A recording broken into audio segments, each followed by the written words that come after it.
اعوذ باللہ من الشیطان الرجیم بسم اللہ الرحمن الرحیم الحمد للہ الذی کفا وسلام علی عبادہ الذین اصطفى اما بعد فاعوذ باللہ من الشیطان الرجیم بسم اللہ الرحمن الرحیم۔ محترم سامعین اکرام و ناظرین اکرام، السلام علیکم ورحمۃ اللہ تعالی وبرکاتہ۔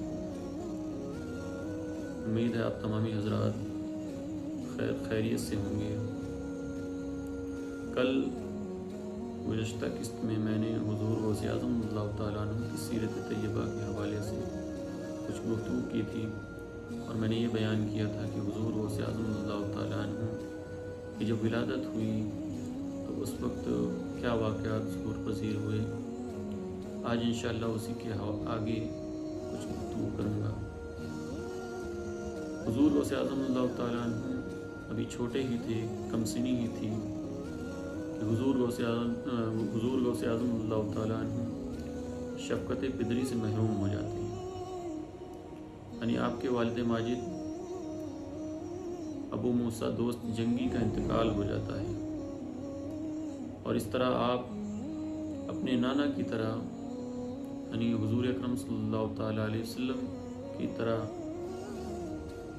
شفقت پدری سے محروم ہو جاتے ہیں، آپ در یتیم بن جاتے ہیں۔ پھر آپ کی کفالت، آپ کی سرپرستی آپ کے نانا جان سید عبداللہ صومعی کے سپرد ہو جاتی ہے۔ سید ابو عبداللہ صومعی ایک بڑے ہی جلیل القدر زبردست ولی گزرے ہیں۔ آپ کی کفالت سید ابو عبداللہ صومعی کے ذمے ہو جاتی ہے، اور یہ ایک جلیل القدر ولی اللہ گزرے ہیں، اور انہی کا ثمرہ تھا، انہی کا نتیجہ تھا کہ انہوں نے ہی اپنے حضور غوث اعظم اللہ تعالیٰ عنہ کی والدہ محترمہ اور والد ماجد کی تعلیم و تربیت کی، اور پھر یہ تعلیم و تربیت ان سے ہوتے ہوئے حضور غوث اعظم اللہ تعالیٰ عنہ تک پہنچی۔ حضور غوث اعظم اللہ تعالیٰ عنہ کو ان کے نانا جان نے اپنی باطنی صلاحیتوں سے خوب سیراب کیا، اور حضور غوث اعظم اللہ تعالیٰ عنہ کے سب سے پہلے مربی اور مرشد اول سید عبداللہ صومعی رحمۃ اللہ علیہ۔ حضور غوث اعظم اللہ تعالیٰ عنہ فرماتے ہیں کہ جب میں چھوٹا تھا تبھی سے مجھے کھیل کود سے زیادہ رغبت نہیں تھی، اور جب کبھی میں کھیل کود کی طرف جاتا بھی تو غیب سے آواز آتی کہ عبد القادر تمہیں اس لیے نہیں پیدا کیا گیا، تمہیں اس لیے نہیں بنایا گیا، اور جب یہ آواز آتی تو میں اپنی گرد و پیش میں نظر ڈالتا تو مجھے کوئی نظر نہ آتی، پھر مجھے دہشت سی معلوم ہوتی اور میں دوڑ کر اپنے والدہ محترمہ کی آغوش شفقت میں چھپ جایا کرتا تھا۔ برادران ملت اسلامیہ، جب حضور غوث اعظم اللہ تعالیٰ عنہ اور کچھ بڑے ہوئے اور مدرسہ جانے لائق ہو گئے تو آپ کی والدہ محترمہ نے آپ کو مدرسے بھیجا۔ جب آپ مدرسے گئے، استاد کے سامنے بیٹھے تو استاد نے کہا، بیٹا عبد القادر پڑھو بسم اللہ الرحمن الرحیم۔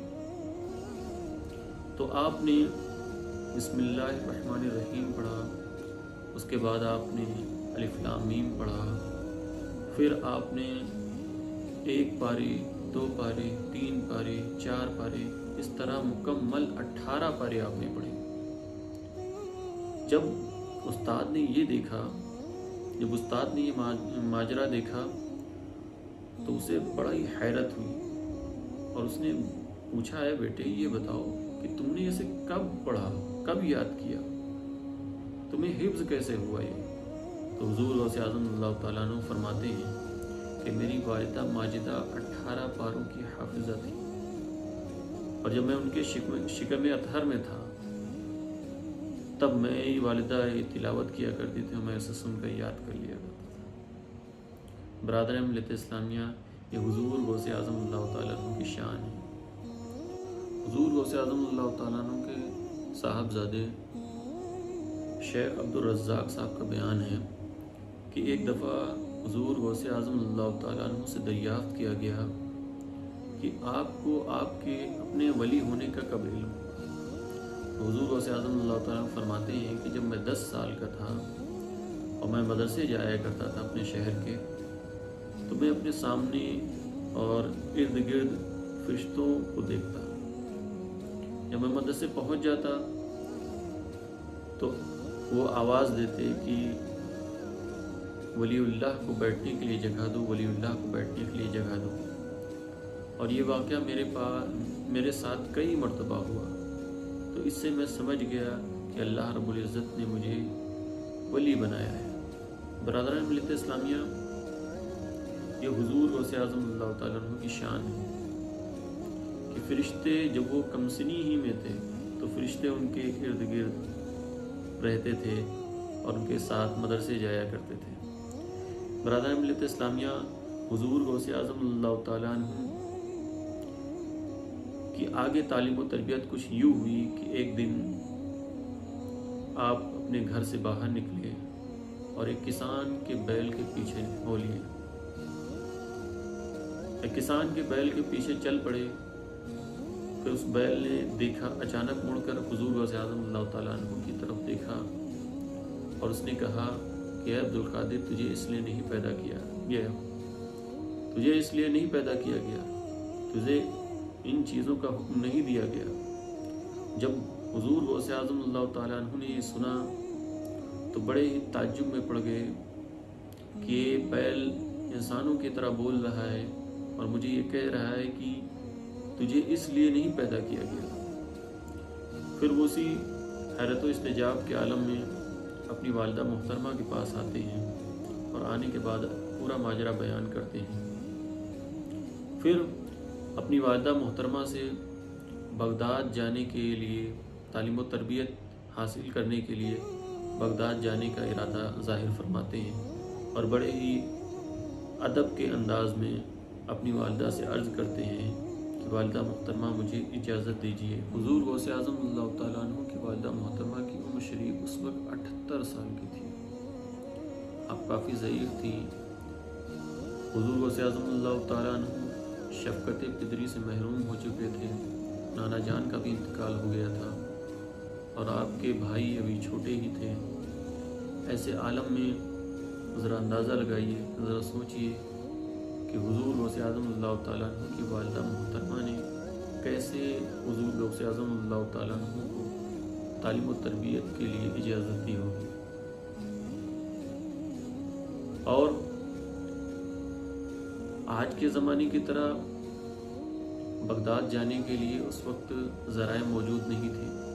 اس وقت سفر اونٹوں اور گھوڑوں پر ہوا کرتا تھا اور پھر بغداد سے لے کے جیلان سے لے کے بغداد تک کا جو راستہ تھا وہ روایت میں آتا ہے کہ 650 میل تقریباً تھا، اور راستے میں اور دیگر مصیبتیں بھی تھیں، ڈاکوؤں کا بھی خطرہ تھا، اس کے علاوہ راستے کی صحبتیں الگ سے تھیں، بہت قسم کی پریشانیاں تھیں۔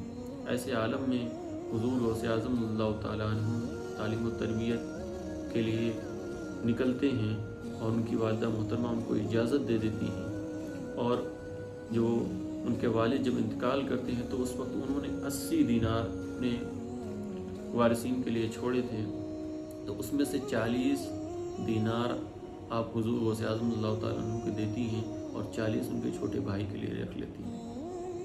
پھر حضور غوث اعظم اللہ تعالیٰ عنہ قافلے کے ساتھ نکلتے ہیں بغداد کی جانب اور ہمدان کے قریب ایک علاقے میں پہنچتے ہیں۔ وہاں ڈاکو کا حملہ ہو جاتا ہے، یہ واقعہ آپ نے بارہا سنا ہوگا کہ وہاں پھر ڈاکو کا حملہ ہوتا ہے اور ڈاکو سامان تجارت لوٹ لیتے ہیں۔ پھر کچھ ڈاکو انہی میں سے حضور غوث اعظم اللہ تعالیٰ عنہ کے پاس بھی آتے ہیں اور آنے کے بعد ان سے کہتے ہیں کہ اے بچے سنو، کیا تمہارے پاس بھی کچھ ہے؟ تو حضور غوث اعظم اللہ تعالیٰ عنہ فرماتے ہیں کہ ہاں، میرے پاس 40 اشرفیہ ہیں۔ جب ڈاکو یہ سنتے ہیں تو وہ ہنسنے لگتے ہیں اور وہ یہ سوچتے ہیں کہ یہ بچہ مذاق کر رہا ہے۔ پھر وہ آگے بڑھ جاتے ہیں۔